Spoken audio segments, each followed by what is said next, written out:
Okay, so while Ms. Ramani is figuring that out, I want to talk about the role of HR during this crisis. So it is my personal opinion that now more than ever, organizations and employees are looking for, yeah.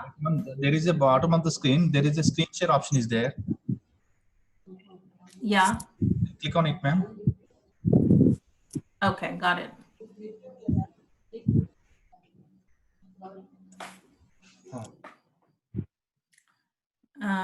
So now more than ever, organizations and employees are looking to HR for support.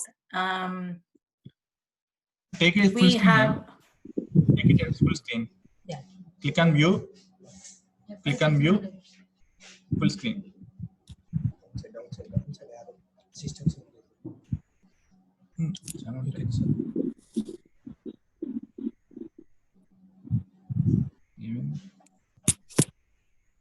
What happened? Which one? Are you able to see my screen? It's not full screen, ma'am. F5 or press F5, ma'am. F5. Yeah. Yeah, thank you. Okay, sorry about that. So what did we do over here in the United States, especially where we are in San Francisco Bay Area? We have had shelter in place orders second week of March. So we had to navigate through that with our employer, with our team members, implement work from home immediately following the shelter in place orders.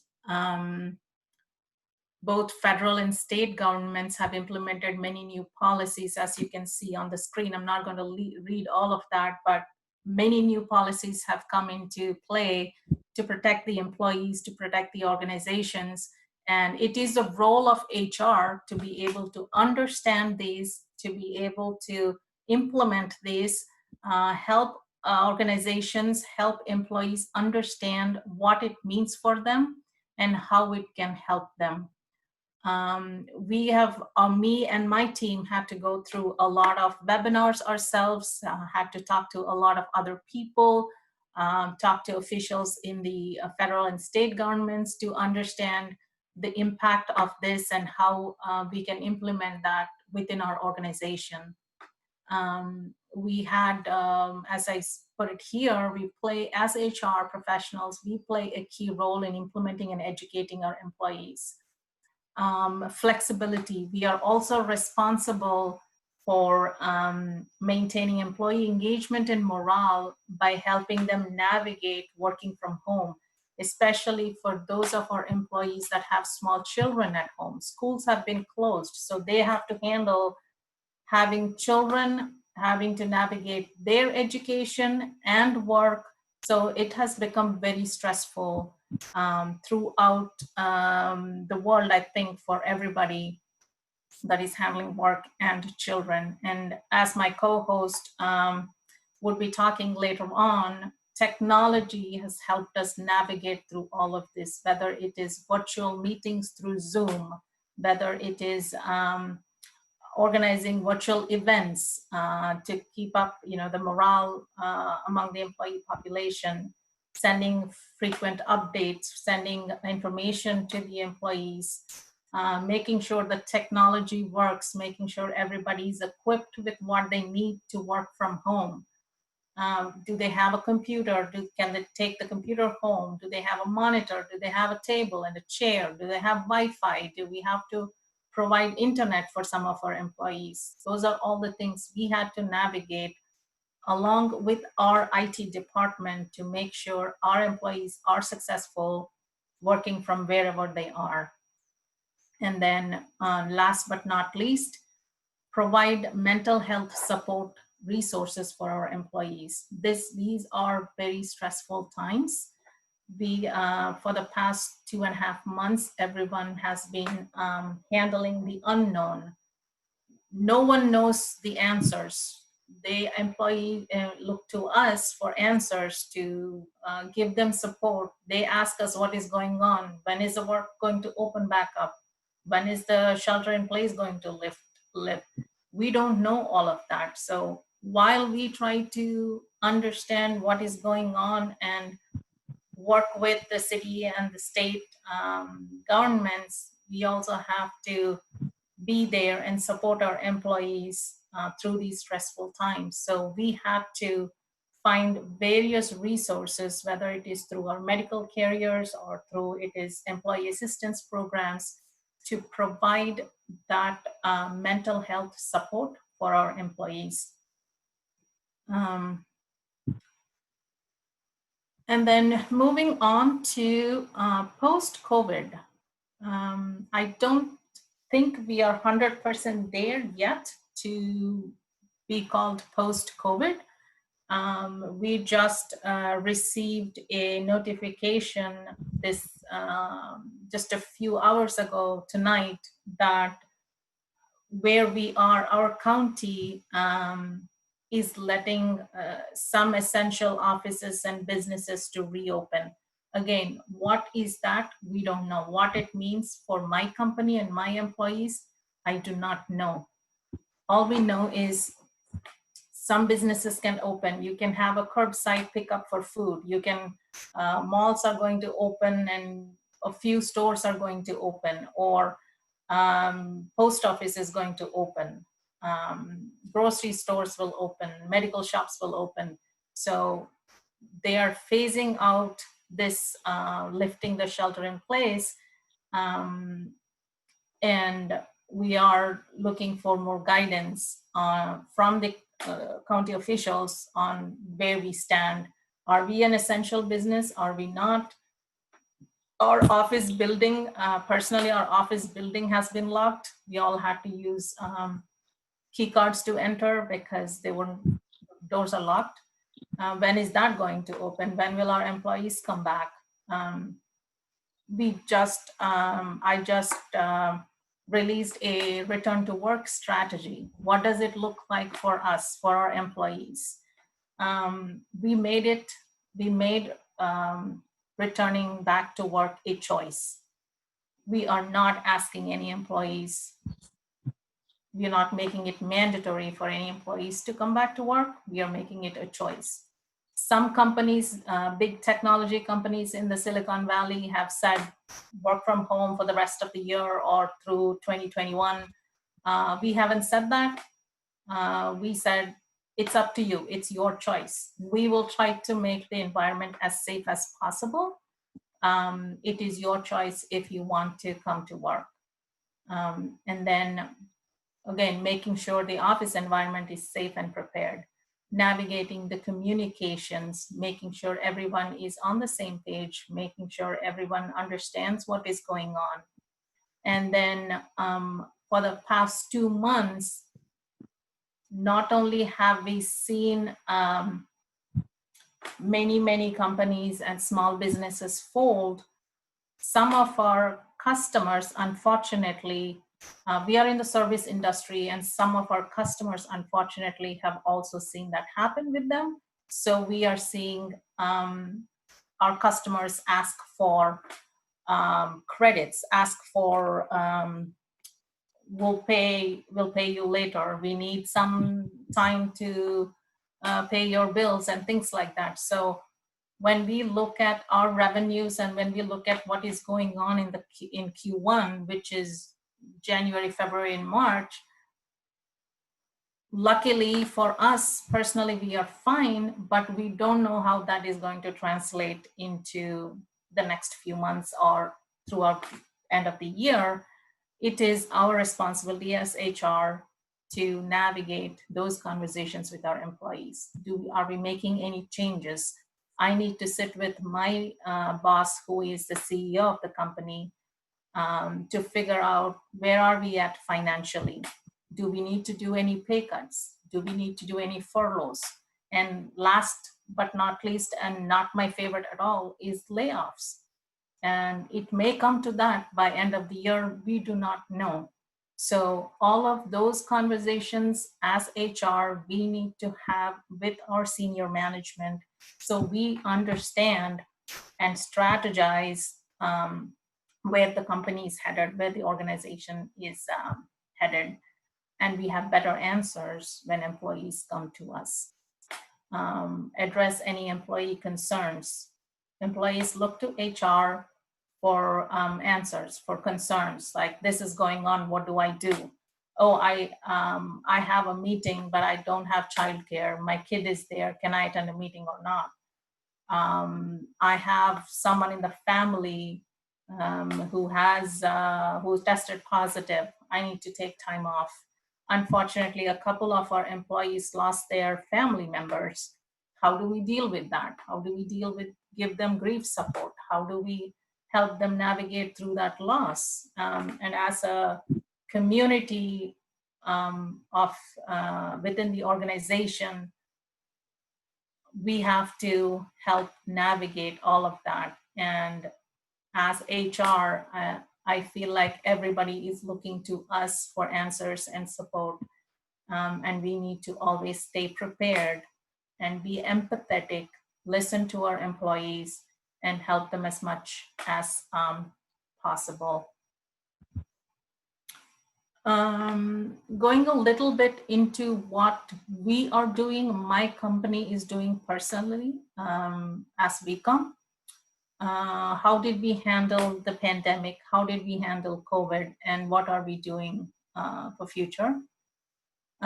We have implemented immediate work from home, which started on March 16th, and we are still in shelter in place. And as I mentioned previously, we are making return to work a choice. We get weekly updates from our executive team. So myself and my team members work closely with our top executive team members to create communication and send out weekly. It not only talks about what is going on in the world, what is going on in our communities, but also what is going on within our organization, within our customer base. How are we doing on the revenue? What does it look like for us? Our company strongly believes in transparency, and that is one of our core values. So we have always been transparent with our employees every step of the way. We have been telling them, we ourselves do not know the answers. I don't want to give you some answer that you want to hear. I don't want to mask the truth and give you some answer to make you happy, but here is a reality. Here is what we are facing, and here is how we are navigating through it. And then being transparent about the unknown, staying true to our values have really earned our trust with the employees. And as far as their jobs are concerned, we have also been very transparent. We have frozen hiring for the past 2 months. No one has lost their jobs. We did not lay off or furlough anybody. At the same time, we froze our hiring and we said we are not hiring anybody until all this is figured out, maybe through end of the year. So all of our open positions have been closed, and we are trying to navigate. Being a small company, we have limited resources, and each of us have to take on more. The less people we have to take on more. But our employees are so grateful to have the jobs, to be able to work from home, to be able to have that flexibility, that they are willing to go above and beyond to make their work successful, to make our company successful. And again, one of the things HR is doing all along is implementing the new CARES Act policies, all the new leave policies, providing mental health resources. We have done a ton of virtual events. We have events involving children of our employees so that they feel they are part of it. We have done lots of events virtually, and they have been very successful, and our employees appreciate how much care we give them and how involved we are in their well-being. Frequent communication about the business and customers and our industry, what is going on, again, how are we doing, sharing of financial data, how we did in first quarter, where are we standing, how are we looking, how is it looking for us for the next few months. And then also looking to save on operational costs, empowering our teams to get creative. Every time we talk to our teams, we ask them for their feedback, for their input. How can we do this better? How can we get creative? How can we be successful when we are so limited with resources, so limited, we are not traveling. Our sales folks can't travel now because there is a travel ban. We can go meet our customers, we can go get new logos. So what do we do? How do we get creative? How do we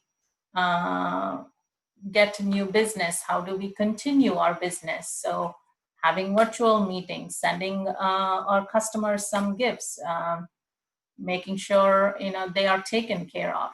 And one of the best things I think our organization has done so far is implement our own CARES credit for our customers to help navigate through this crisis. So we are giving them discounts. We are giving them payment forgiveness. We are saying you don't have to pay for 4 months. You pay us when you have money. So we are honoring the loyalty with our customers, and then just taking on the burden of not having that revenue for that month. So it builds a trust, it builds long-time relations with our customers, and they know that we care for them and we are there for them in a time of crisis. That pretty much sums up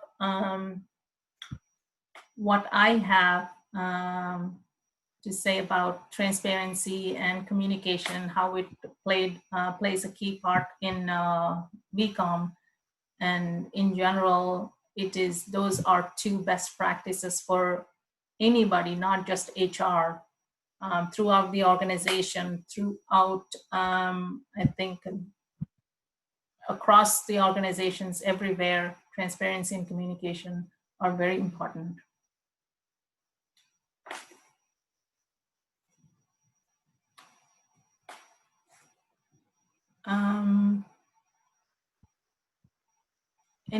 Any questions? Or Ramni, how do you want to, or Ms. Jyoti? Divya? Please come in, Divya.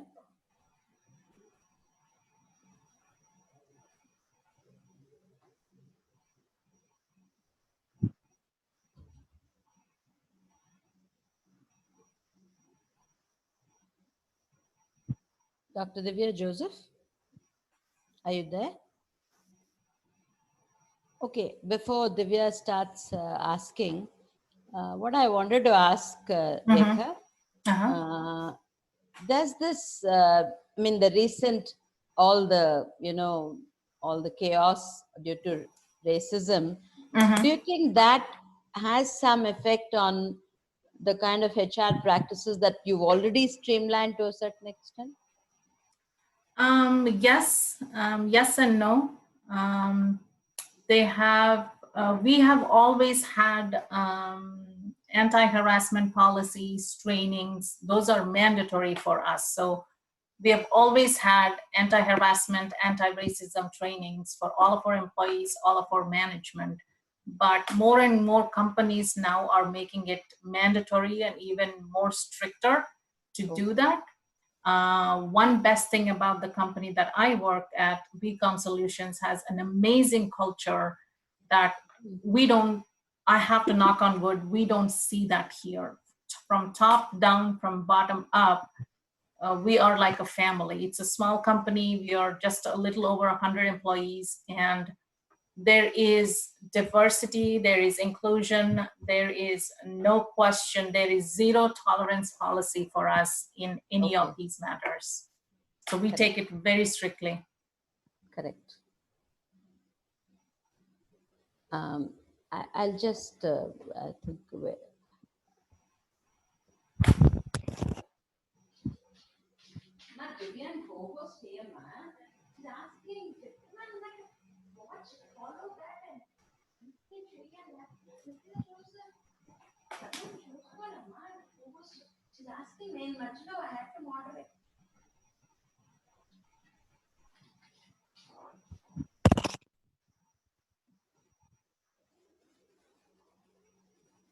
sorry for that. This Divya is just coming in, but yeah, that's a good thing. But otherwise, what, from your observation, how successful have all other organizations also in, as much as you know, in around the place or US, how much have they succeeded with all these different kind of proactive HR practices, Rekha? I think in the day we live in right now,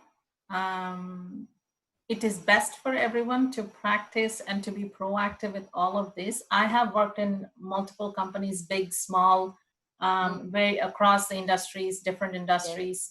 I have seen some, this was of course back in the day when all of this was not very given, not too much attention. Yes. And back in the day, 10 years ago, there were companies that followed this, there were companies that did not follow this. Yes. But more and more nowadays, everybody is making sure they have a good culture, making sure they take care of employees, making sure they're proactive in keeping the employee engagement high, keeping the morale high. That has become a top of mind for all companies recently. Yes. Not just, I think, where I am in the Bay Area, in California, but throughout the US. Okay. There's one question from Bipasa Das.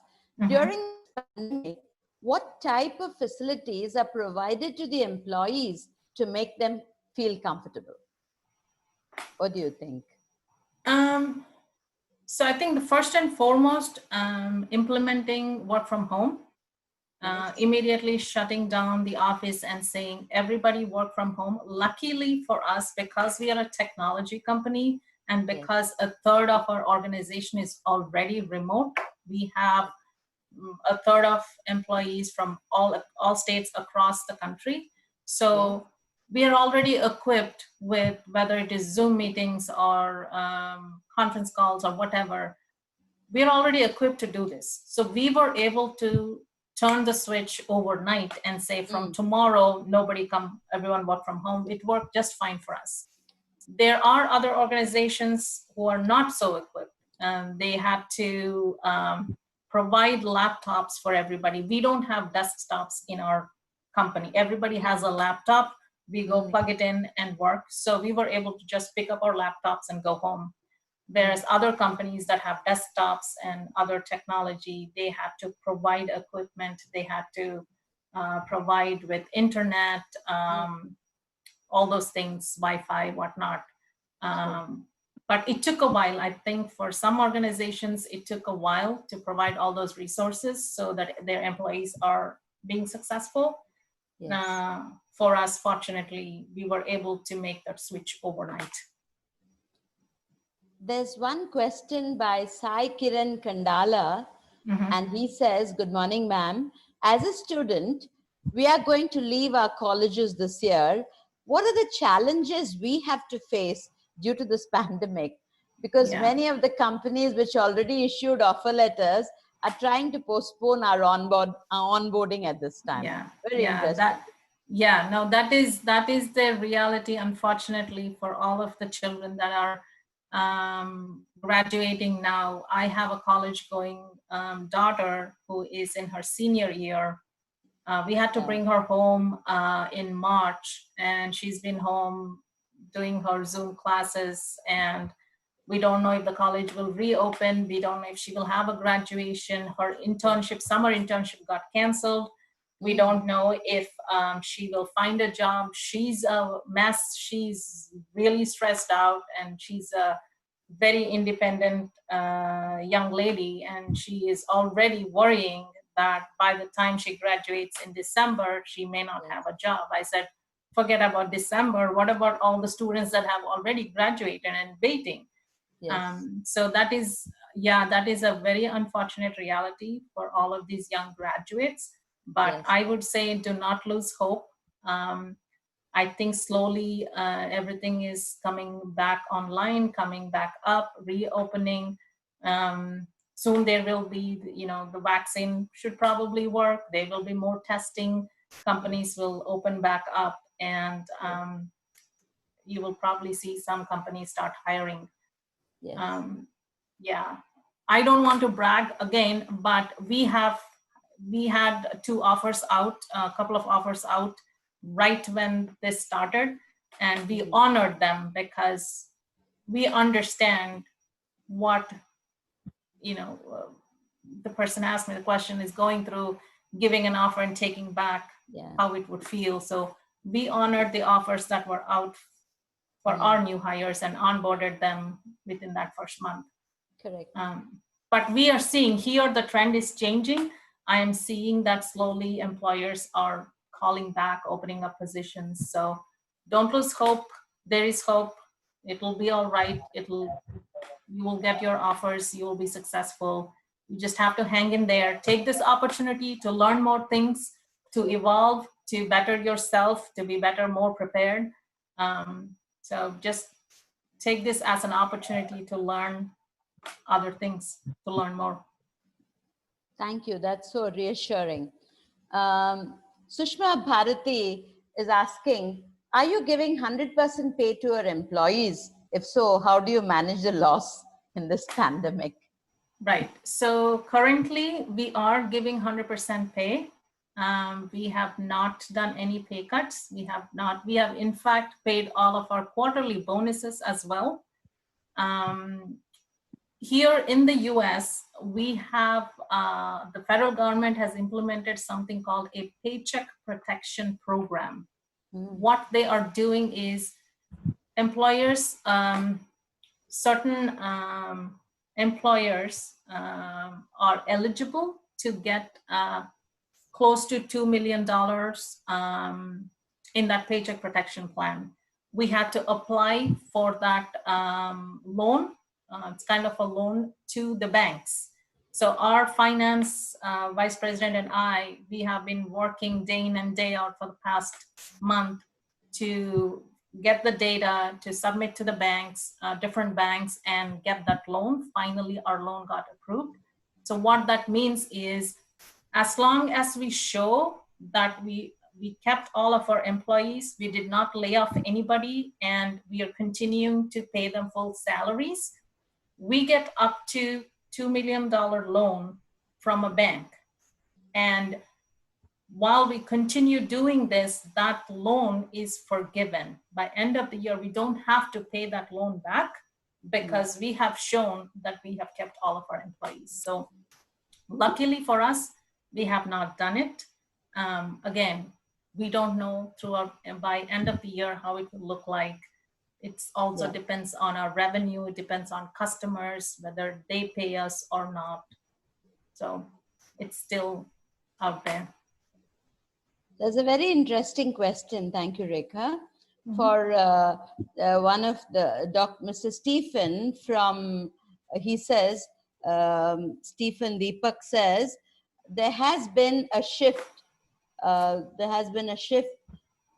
Just a second, I'm trying to get the question. Stephen Deepak has said, there is a shift there has been a slow intervention and expansion of automation and technology, replacing manpower in many ways. Will COVID-19 give more impetus for aggressive cost-cutting firms to use this situation to short shift HR, mostly in the United States and the West? That's a very interesting question. And Probably, yes. What I have done is I have automated most of our company processes that HR handles, whether it is benefits, whether it is uh, employee engagement. There's a lot of things that we have automated, and by doing that, I don't need to have bodies in the seat. Before, we had one benefits coordinator who would handle all of the insurance for the employees, who would take their paperwork, send it to the insurance carriers, and do all of that. We have now eliminated that by making it online and making it direct contact with the carriers. So yes, so there are certain aspects of HR that might be cut down by technology and automation, but at the same time, I strongly believe that that human touch is still needed. So there will, and I strongly recommend from my experience that you have to have an HR presence in every organization. Maybe it's not for doing health insurance or payroll or whatever, but to be able to talk to the employees, to be able to listen to them, to help them navigate, to support them. Employees don't want to, employees come to HR for all kinds of support. So at least for those purposes, for the cultural purposes, for the employee engagement purposes, HR presence is very, very important. But yes, to his question, to answer his question, some aspects or some functions of HR will definitely be automated and used instead of manpower. Thank you, Rekha. I can see Dr. Divya Joseph is in. Will Dr. Divya Joseph continue moderating with the questions? Yes, ma'am. Thank you. Please continue. Hello, this is Dr. Divya Joseph. Thank Hi, you, Ms. Divya. Rekha Manjupalli, for that edifying session on transparency and communication, and for enlightening us on how you are handling human relations in your workplace. So I have one or two questions. You Sure. explained about the kind of flexibility that you are exercising at your workplace. How will HR continue to motivate employees to be 100% productive while working from home with all the distractions and the kind of background that we have today? With COVID-19 everywhere and all around, how do you ensure that your employees stay motivated and as productive as they were while they were working in your office per se? So Just a second, may I intervene, Rekha? Can you stop sharing your screen so that people want to see you full? Thank you. Okay. So one of the things we did was do more virtual events, do virtual team meetings, just like this, have everyone on video, not just on a phone call, but when I meet with my team, I meet with my team once a week. And then I have one-on-ones with my team members. And every time we do that, we do a video conferencing so that we see each other. We see our backgrounds, we see our house, we see kids running around, and you feel more part of it. You feel like they feel like they're more connected by seeing somebody. I think for all of us as human beings, we need that personal connection. All of our company quarterly calls, our company calls, or our management calls, they're all on video, again, to have that connection. Our company does a lot of fun events. When we were normal and functioning, we had a ton of events in the office for employees so that they get some fun time, a break from their work and the stress that the work gives them. So we try to do a lot of virtual events, virtual happy hours, virtual games, themed poker nights. People actually, 40 of them got on Zoom call and played poker last week. And it was fun. So that is how we try to keep their engagement and morale up. And also being trusting, giving them that flexibility. I tell my team members who have young children at home who have to navigate through their homework or their classes during the day, I tell them I trust them to get the work done. I don't need them sitting in front of a computer 8 to 5 doing my work when they have to take care of their kids' class. Go do that, but make sure whenever you have time, you finish my work. As long as the end result is them doing the work, me or the rest of our management team, we don't care when they do it. They can sit at 12 o'clock in the night and do it, or they can choose to do it at 8 o'clock in the morning. So that kind of trust and the flexibility, I think, is what makes it more important for them to be successful, because they know that we trust them. They know that we are not micromanaging them. Just because they're not in front of us, I don't need to micromanage them. We are all adults, treat them like adults, and they will go above and beyond. That has been very helpful for us, and they have been successful so far. Thank you, Rekha. I think Divya is not able to somehow see the questions. I'm just asking two, three questions. Did this crisis, Pratyusha asks, did this crisis make any major change in employment? Because most of the employees are working from home. Do you think the employees are giving their best to the company? Yes, I personally feel they are. I have no reason to not think that, because again, because we are such a small company, everybody is very visible. Every team member, what they do affects our customers or some orders or some service. So it is very visible. And none of us have the privilege of not doing or slacking. So I can't speak for big companies, large companies where they have hundreds of employees. I don't know how they function, but when it comes to a small company, when every single employee is visible, I think they take it personally. They take it as a challenge. They give us their 150%. Nobody is trying to slack, or what we do is tell us upfront. If my team member today pinged me and said, I can't attend these meetings, I have my kids report is due, this is the finals week for some schools here, I have to do this report with my son. I said, sure, go do it, let's reschedule our meeting for tomorrow. I don't care. So that kind of trust and that kind of flexibility has given them the opportunity to be successful. And I don't think there is any room for slacking as far as our company is concerned. Very nice. Sumitra Krishna is asking, hello, ma'am. It was wonderful listening to you. Post-pandemic, if offices are open, what should be the precautionary measures? Okay. So I just published a whole list of precautionary measures that we are doing personally. So where we are, it is a group of office buildings. So the property that runs all of these office buildings, they have temperature checks downstairs. The doors are locked, so we swipe a key card, go inside. There is a stand over there with a couple of people, nurses, doing temperature testing. We also have COVID testing available if our employees want to go and get checked. The centers have been placed.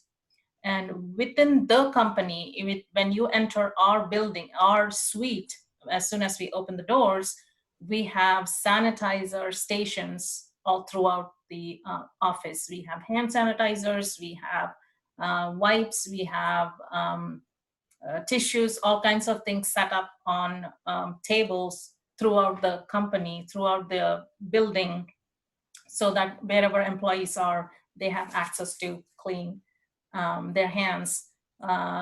We are asking team members to stagger in, or like if there is 4 people in a team, we're asking 2 come a few days a week and 2 others come rest of the days a week, or schedule it that way so that everybody's not here at the same time. We have panelings separating our cubes.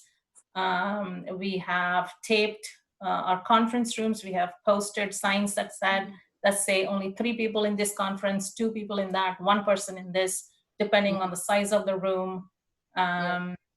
We have the supplies, we have all of that. Wash your hands. We have sign safety posters, signs set up everywhere. We are officially looking to reopen next week. So that memo went out this morning from me to the whole organization on what they need to do if they choose to come in. Oh, that's so good. It's so positive, to work in a workplace rather than work from home. Now, someone is asking a very interesting question, Rekha.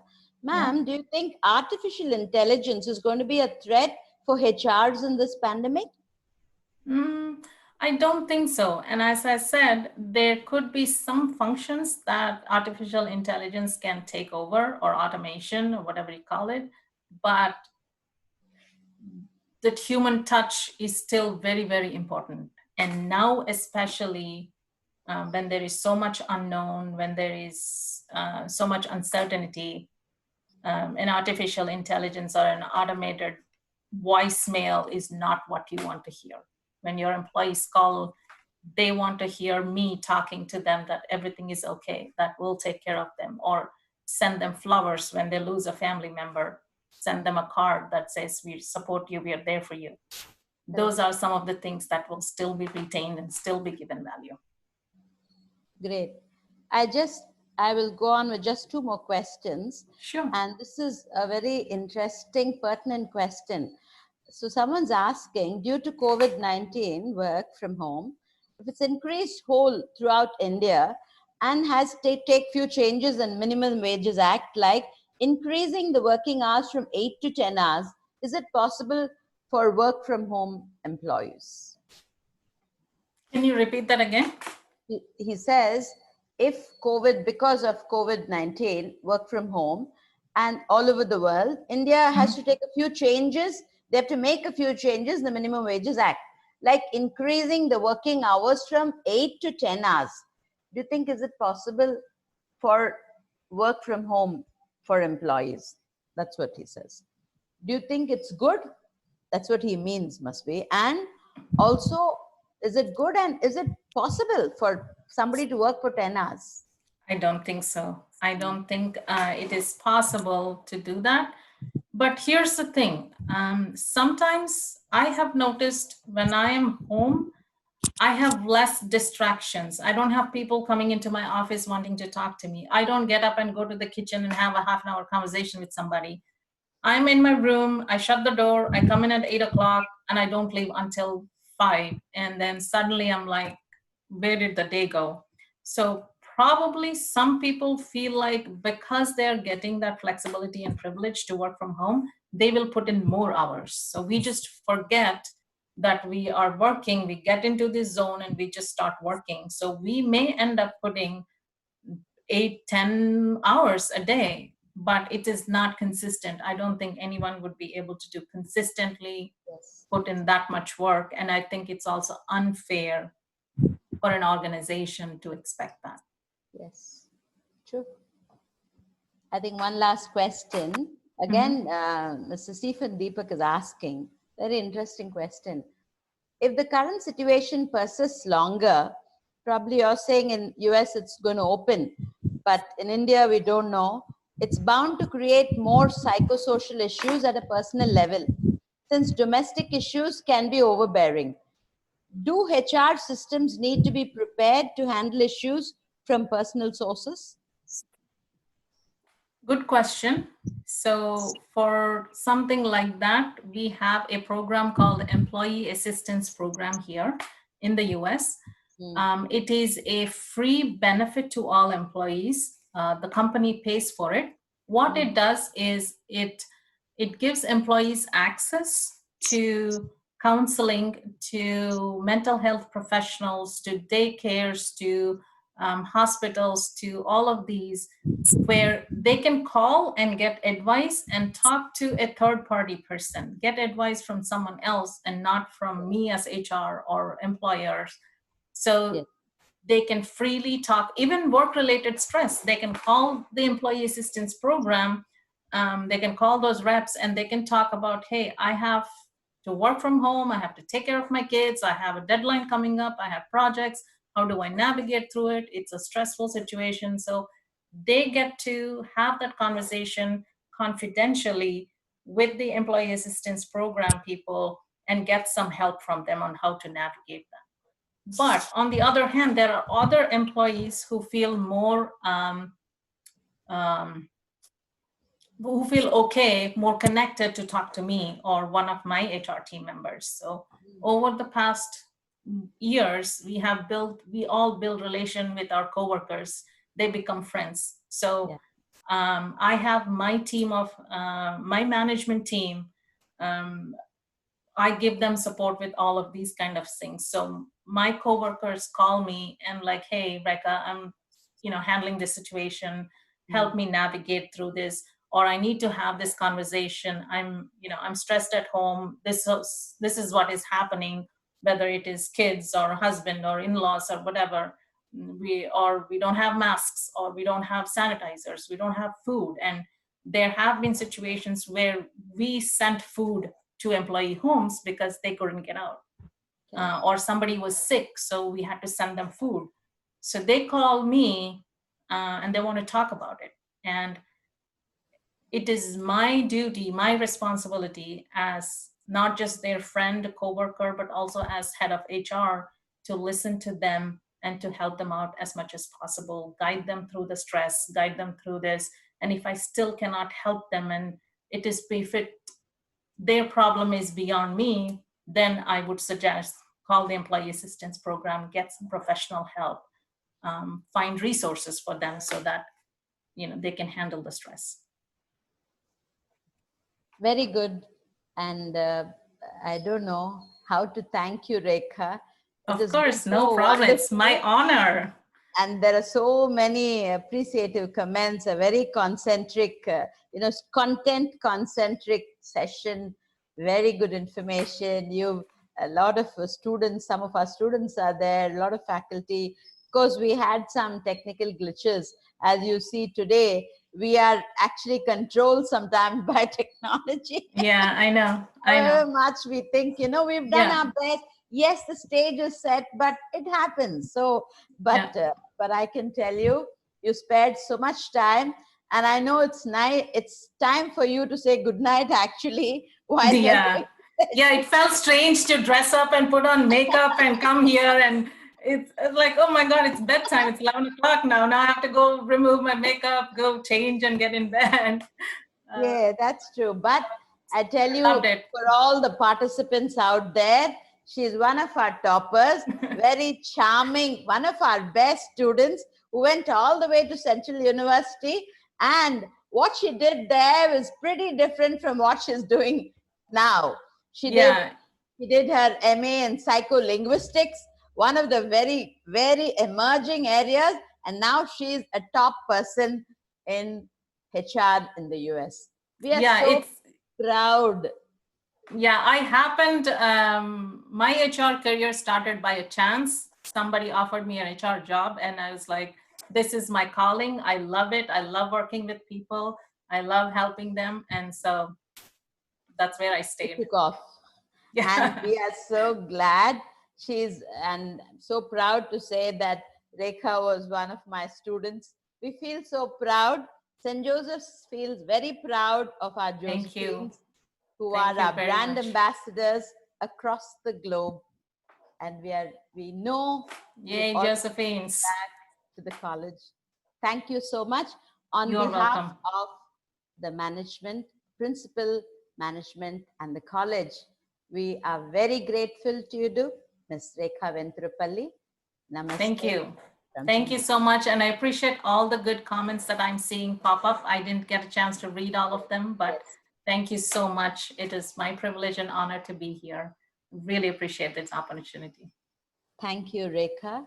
And I have to welcome. say, not good day, but good night to you. Thank you. Thank you very much. Thank All you. right. Bye-bye. So do I just leave? Yes, yes. Okay. Thank you. Thank you. Bye. We will just stand by for the next speaker, Ms. J. Pulaki, who's already there. And I hope all the participants out there have enjoyed the session. Once again, I profusely apologize on behalf of the college for this delay because, as I said at the beginning, Corona caught us unawares, and now technology is also going to catch us unawares many a time. We want to do things on time. And St. Joseph's, we always take pride in saying we started on the drop. But this teaches us that technology is not within our control. So thank you for bearing with us.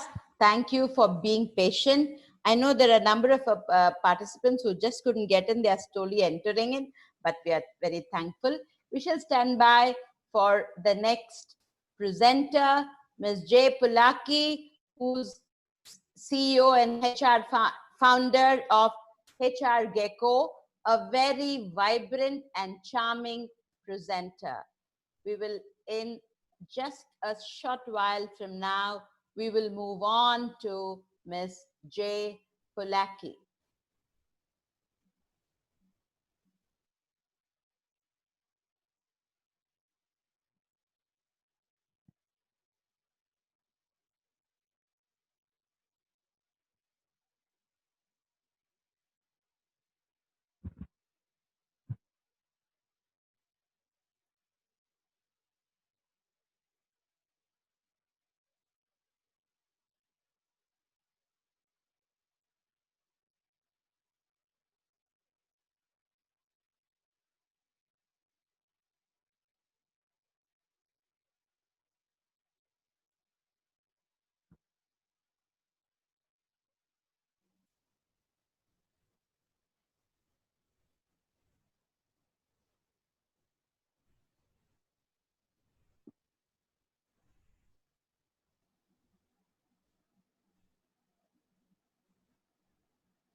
Good morning, ma'am. Would you like me to start?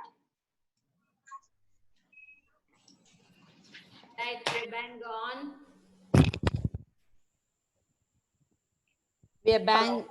We're bang on looking at Ms. J. Pulaki. Just wait, just stay back. And that is the second presenter, Ms. J. Pulaki, but she will wait till she is being introduced. Thank you, Jay, for accepting our invitation to be. I now invite Ms. Pavani Ravada, Assistant Professor from the Department of Commerce, who will introduce Ms. J. Pulaki. Over to Ms. Pavani Ravada. Thank you, Ramni ma'am. It gives me great pleasure to introduce Ms. J. Pulaki, founder and CEO of HR Gecko, Maryland, US. She has a leadership positions across industries as business partner, executive human resources consultant, and human resources director. She has a specialization in human resource technology, leadership development, talent, and compensation strategies. She is a founder and CEO of Career Aces, a professional career counseling and coaching firm. Ms. J founded the Global Indian Professional Network in 2016, which is a non-profit focused on professional development for Indian origin professionals and the advancement of global Indians in business. She is a certified human resource professional and she done her master's in industrial and organizational psychology from Southern Illinois University, USA. She is an official contributing member of the Forbes Human Resource Council. Now I will hand off the session to Ms. J. Pulaki.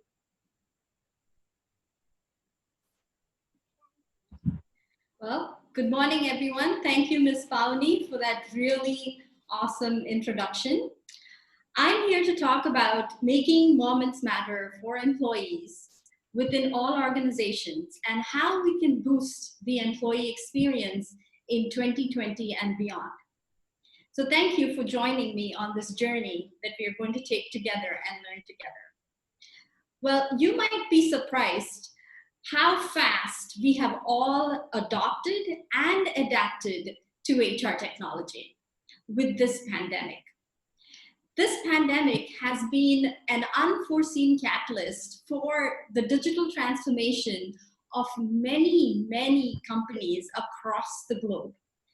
If you are working from home right now, it's thanks to digital technology. So how do we define employee experience in today's pandemic era, as it's come to be known, and beyond? Let me start by talking about how we defined employee experience, which was a rather new paradigm in the human resources and leadership arena in 2020.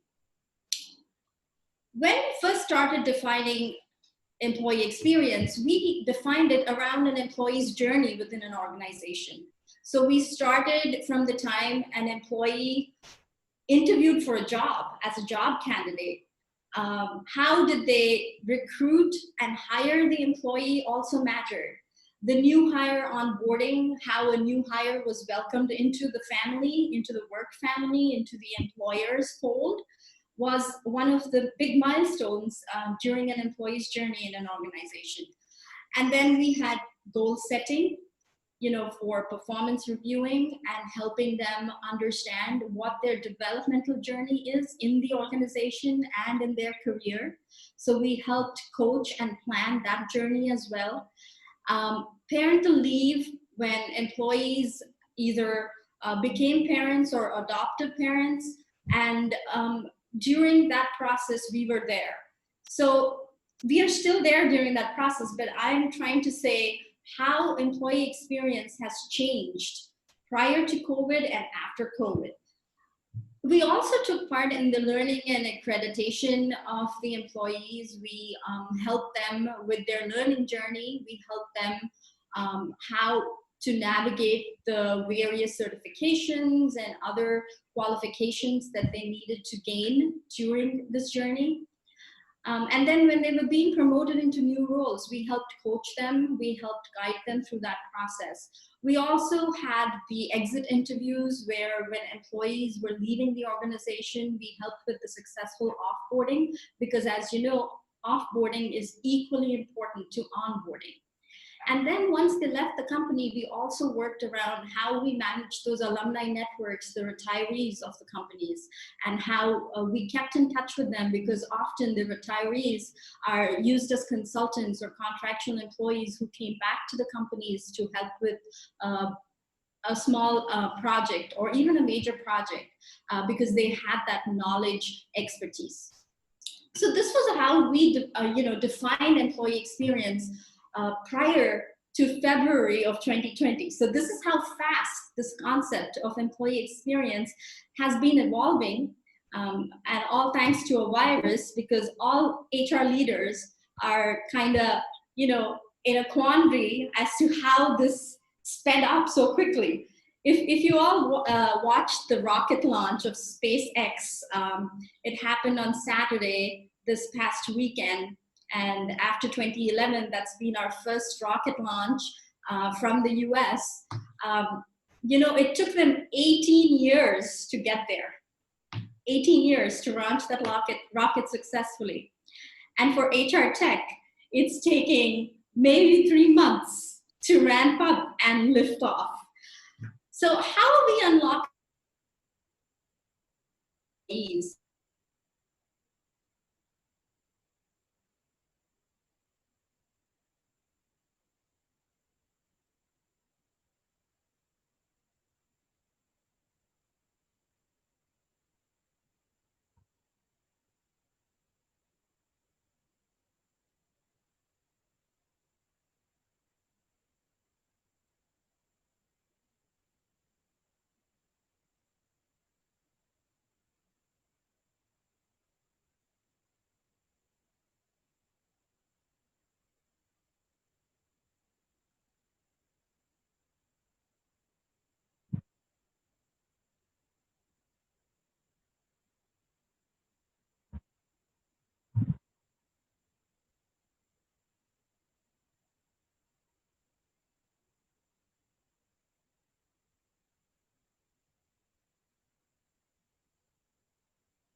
that's what's going to happen even right here in India or elsewhere, anywhere across, because now pandemic, the COVID-19 has come here to stay, and it's not going to run away in another 2 or 3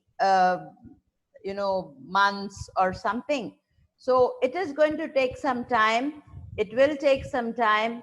By the time everyone reestablishes the procedures so that people don't touch, social distance, all that. And if you looked at how Ms. Rekha said, communication and transparency is what is going to help establish that connective reassurance between the employer and the employee, because otherwise employees will be wondering what is going to happen to our jobs, what's going to happen to our salaries, will we be safe and secure, and employers will think, are the employees going to give their best? Lot of things. And today we are really living in times of psychological crisis, and then to handle the psychological crisis, there have to be a number of reassurances from the part on the part of the employers, which they are doing already. So we will probably ask the speaker to log in again, and that's what she's trying to do, I'm sure. As I said, we are actually being ruled by technical glitches, which is not very, we are not something that we are not very used to in the college, but I suppose that's why. So let us see what happens, right?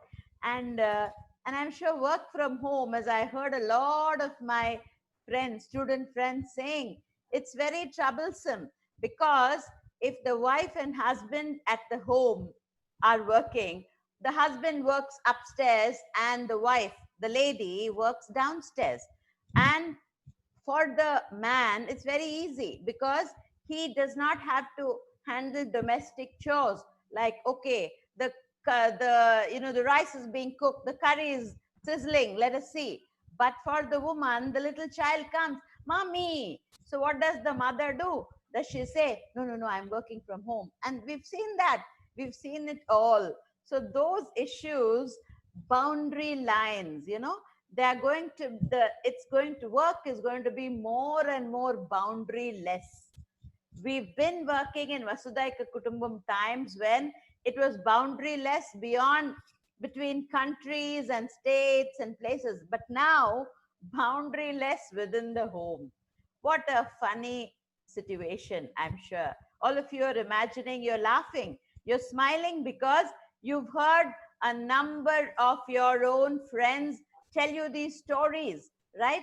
And just the other day, we had Miss Shanti on speaking on the psychological impact, and she was saying, truly, her husband, who is the president of Procter and Gamble Asia Pacific, was right upstairs. She was downstairs in the maid's room. So it is going to take its toll, but we are all in it. We are all going to emerge victorious. You as a faculty or student, I as a faculty or a human being.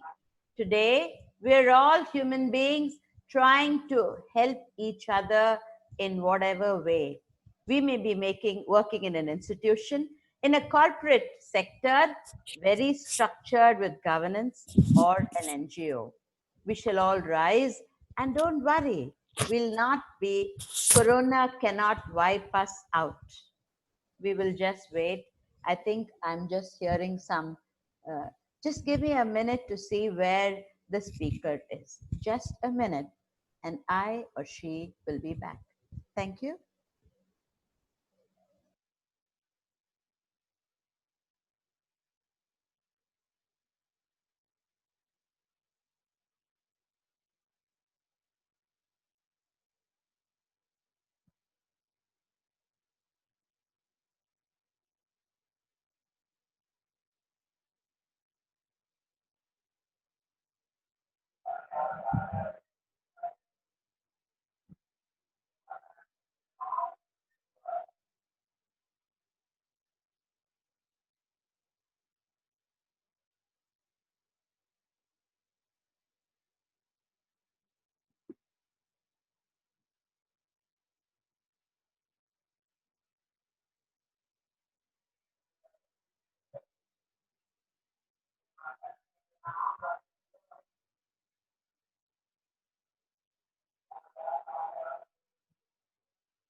I just got a message from the speaker.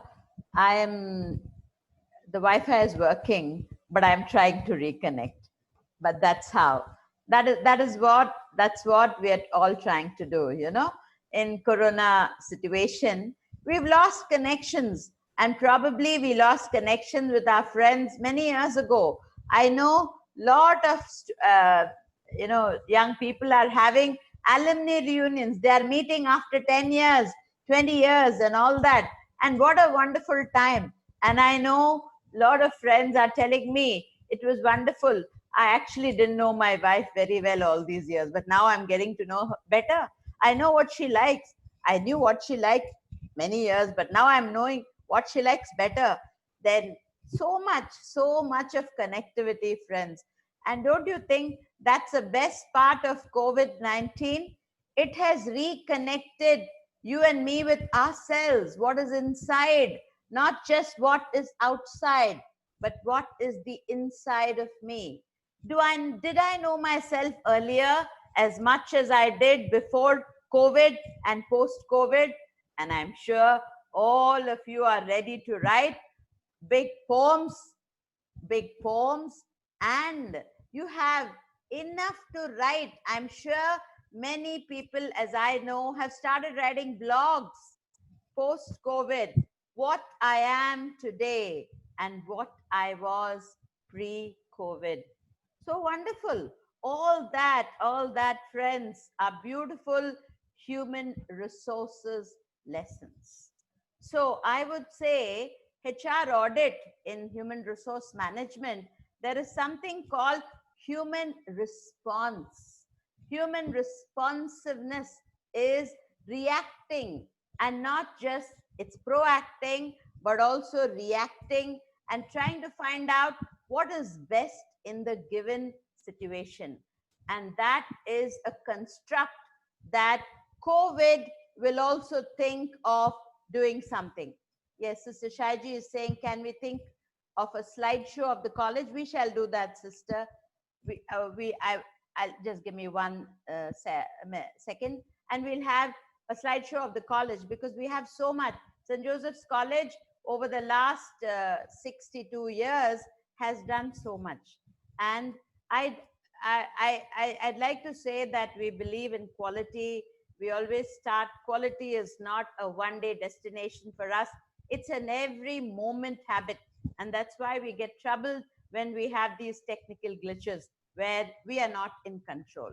I will just start the video in just 10 seconds.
Oh,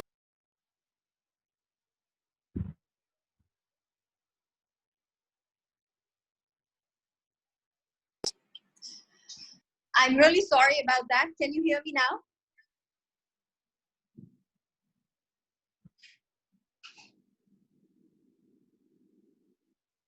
Your video? Are you able to hear me and see me? We're able to hear you.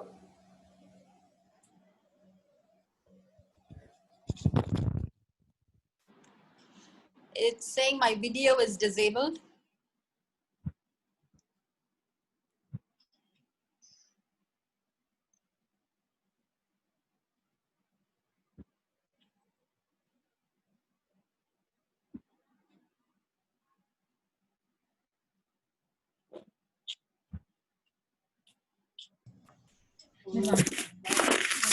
We can hear you, but we can't see you.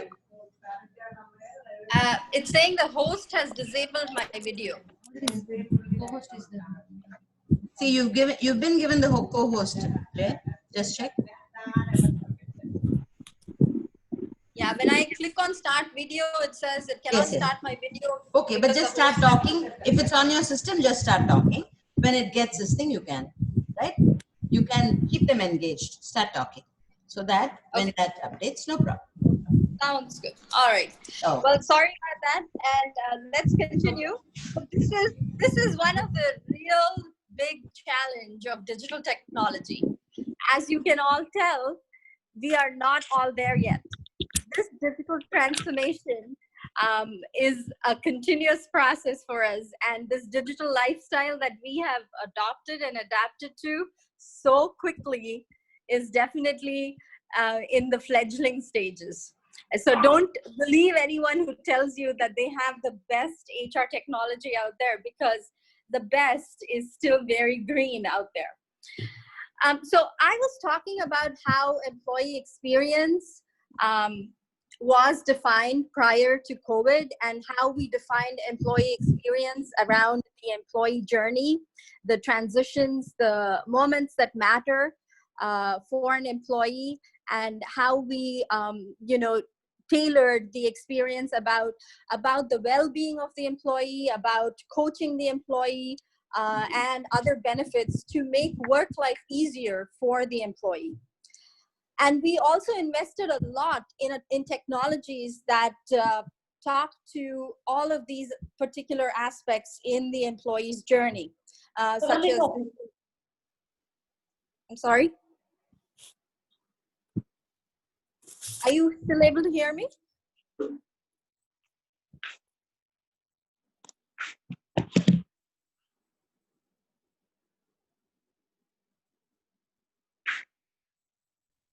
Okay, great. I thought someone was talking and asking a question. All right, so as you all know, all these investments in HR technology were centered around the well-being of the employee, around supporting how engaged the employee was at work, providing personal support for the employee through coaching, through employee assistance programs, through counseling programs, through other developmental opportunities. And, we always work to make the employee more productive. So we designed all these technologies around attracting, engaging, and empowering our people. And we invested a lot in these technologies too. Prior to COVID-19, all the economies were going great.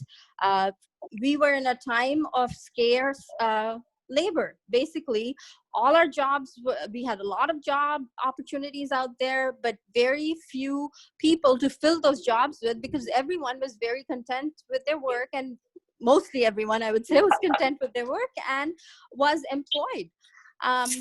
And then the pandemic happened.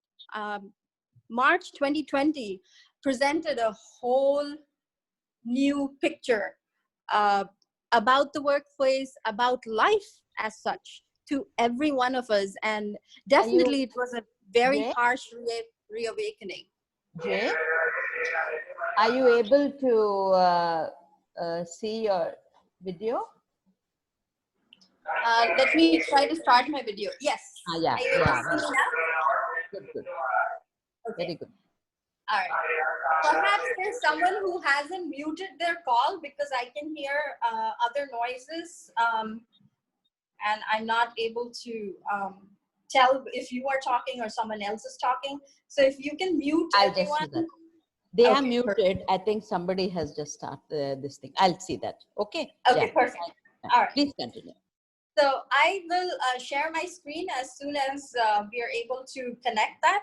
But as I was saying, the pandemic happened, and as of now, we are all still struggling with how we can make work for us.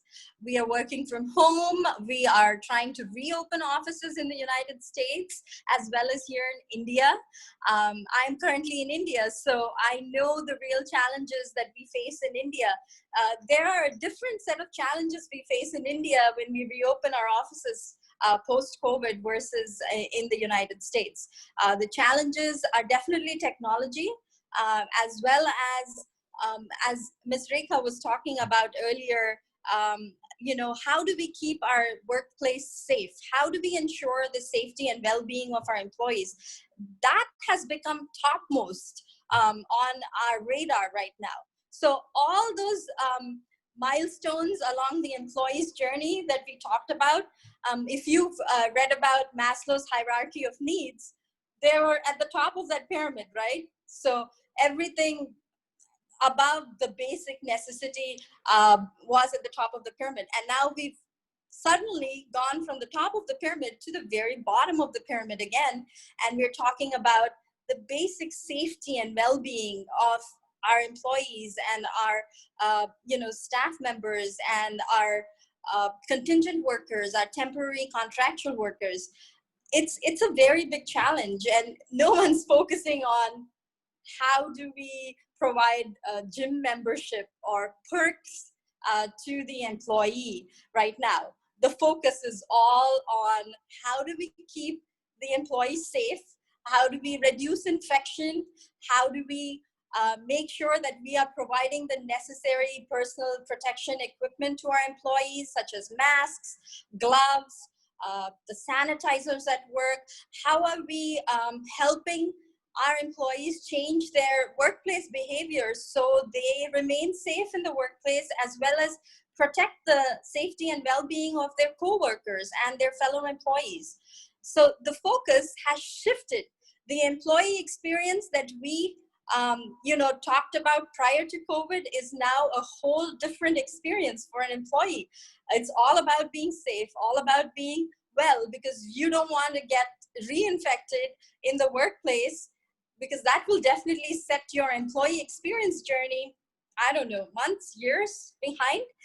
And this has become one of the biggest challenges for all of our companies across the globe, not just in the US, in India, in Europe, in Australia, in New Zealand, everywhere. And also with this pandemic, we have, learned that traffic jams are more important and should be on our radar, because we need the employees to come to work, and we can't, have things bunching up in traffic, because we can't have everyone come to work at the same time. We have shifts, and then we look at traffic patterns so that our employees are not caught in these traffic congestions and are able to come during those shifts that we assign to them. We are also focusing on how we can prevent, how we can engage our employees while they're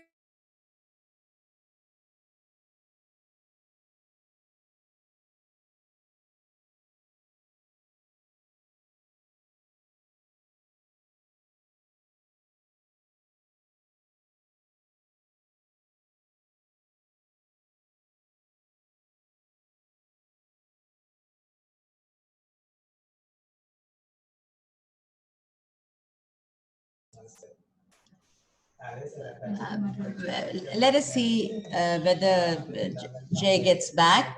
I think she's trying, she's really, it's very sad because her PPT is also very wonderful, and it's a very wonderful PPT that she has, and she's worked very hard on that also. So we will just wait when just maybe a minute for Jay to get back, and we'll wait for that. We'll keep waiting. Maybe she's just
We're just trying to, we'll have to just say this thing, and we'll just play a video, and maybe we will just conclude. We will just see in a minute.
She's having the speaker is having a problem with the audio.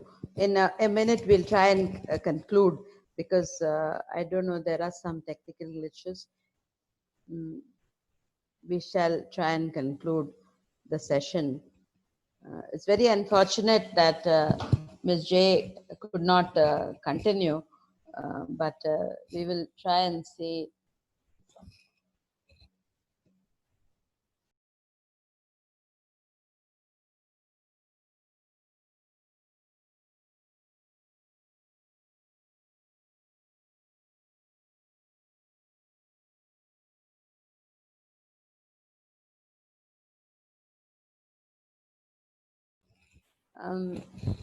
We will just conclude with a video, and we will have the vote of thanks, and we will conclude, because we're very sorry, but we will start. So we will conclude.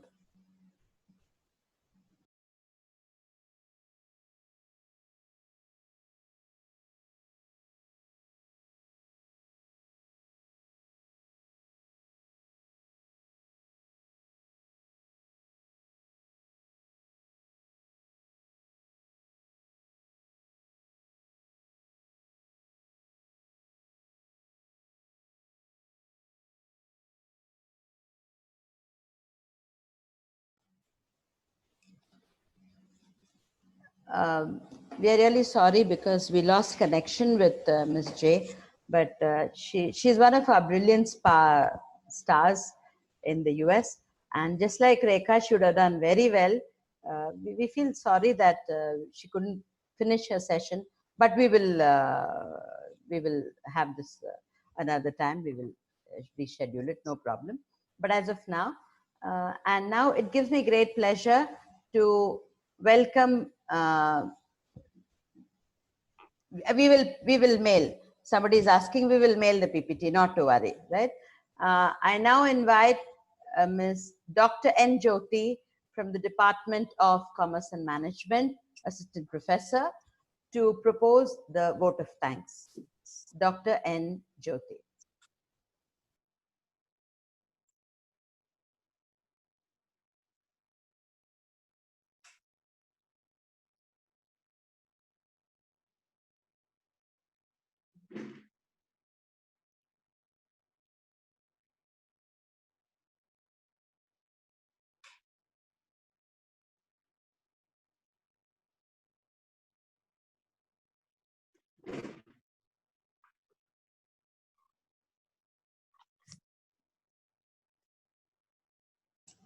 Ma'am, Jyoti ma'am, could you start? Thank you, Ramni ma'am. Good afternoon to one and all. It's my pleasure to.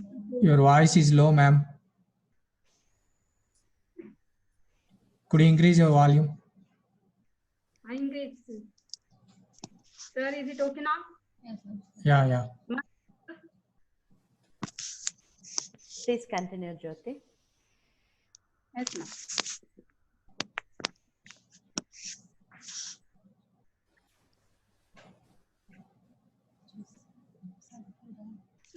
raised to a vote of thanks on this occasion.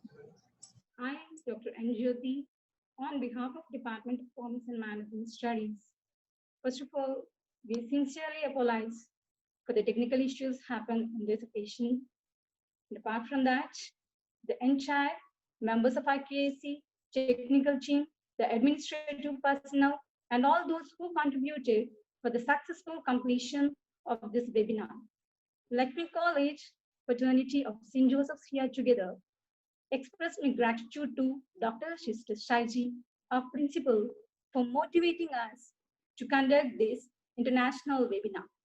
We thank you, sister, for your constant guidance and support.